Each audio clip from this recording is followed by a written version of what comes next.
You're listening to the Hidden Killers podcast with Tony Brueski, featuring clinical and forensic psychologist Joni Johnston. New accusations have come out, new revelations, I should say, have come out in the new Netflix documentary in part 2 about the Murdaughs. Curtis' cousin Eddie Smith, who we should note, not the most reputable of individuals that has been part of this case, but he is featured in there. And when asked about the shooting incident where Alec claimed that Curtis Eddie Smith tried to kill him at his request, he said he sat down before then and he asked Alec, "Why do you want me to do this?" after saying he would not do it.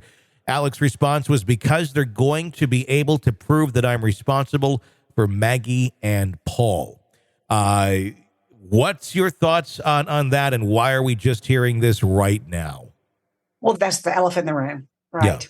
I mean, there has been a lot of time for this information to come out. Mm-hmm. And so it's hard for me, could it be true? It absolutely could be true. I can't think of a good reason why this information, if it was true, would not have come out before now. Mm-hmm. I mean, it would just be hearsay to a certain extent. It would be Eddie making this claim, and he's already kind of proven not to be that credible. So it's like, what do you believe out of Eddie? Some stuff seems to be, some stuff doesn't. It's very hard to know.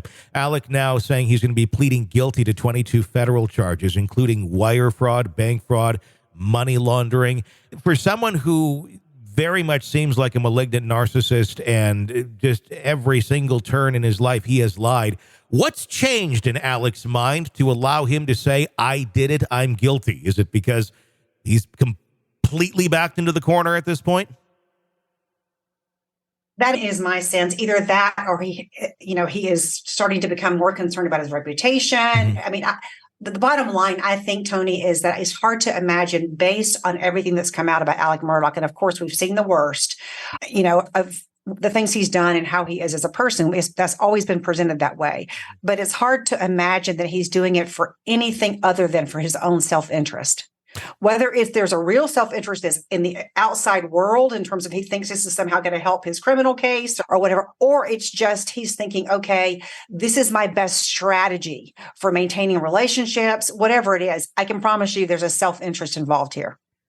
The apple doesn't fall too far from the tree is the saying that came to mind when I heard the following in that new documentary about the Murdaughs. Paul's former girlfriend was interviewed, and she gave some very interesting breadcrumbs about what life was like in the Murdaugh family prior to Alec's dad, Randolph, passing away. She said that one person in the family had said to her that Mr. Randolph, at one time, him and his wife, Miss Libby, were in a rough marital situation. She wanted a divorce. He didn't. So what did he do? He published an obituary, her obituary, in the Hampton County Guardian newspaper while she was very much alive, almost as a look what I can do, look at my control here, to try and back her down from divorce. Someone who would do that, number one, to their wife, and this seems to be part of the family culture, if you will, doesn't seem to be all that shocking when you learn that you have a son like Alex Murdaugh that would come out of it. What does it tell you about the psychology of this family and just what is normal to them and utterly absurd to everybody else? Well, I think what it says, I mean, we all have values in our family, and, hopefully those values are congruent with the rest of society, and that they're loving and generous and tolerant and all the things that we all aspire to being.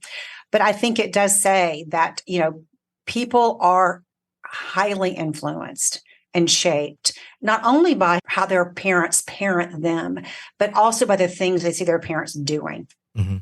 And I think that it certainly speaks to this level of self-interest, narcissism. I'm going to get what I want, no matter who gets hurt. I'm the most important person. Nobody's going to cross me. And if you do, you're going to pay the worst consequences. I mean, these are all messages that kids would get and would be passed down from generation to generation. And it seems without shame from a husband to a wife. It just seems so extreme and crazy. But it seems like that sort of thing was normalized in that family.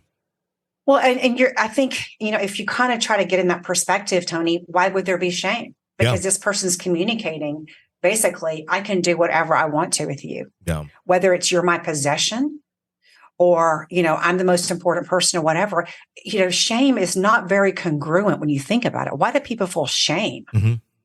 When they're embarrassed about something they've done, they recognize that they've crossed some line. They recognize that, they've done something that they should regret. Why, if those are your values, Mm-hmm. shame wouldn't come into it at all. You're consuming the Hidden Killers podcast. Want more? Start binging on all of our true crime podcasts right now through Apple Podcasts and get an ad-free experience when you sign up to be a True Crime Today Premium Plus member exclusively on Apple Podcasts. More of the Hidden Killers podcast dropping soon. Press subscribe now.